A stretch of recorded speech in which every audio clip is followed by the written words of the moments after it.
रुक जाओ, आगे बढ़े तो गोली मार दूंगा मैं। तो इंतजार किस बात का है? तुम कौन हो बेटा? बारबरोसा खैरुद्दीन। एक आफत दरपेश है, बारबरोसा। अगर तुम बारबरोसा को जिंदा पकड़कर ले आए यहाँ, तो इन सिक्कों का निस्फ हिस्सा तुम्हारा हो जाएगा अमीरुल बहर।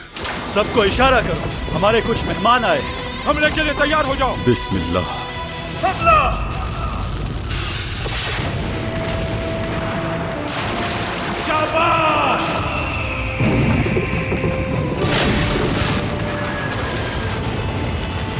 हमला!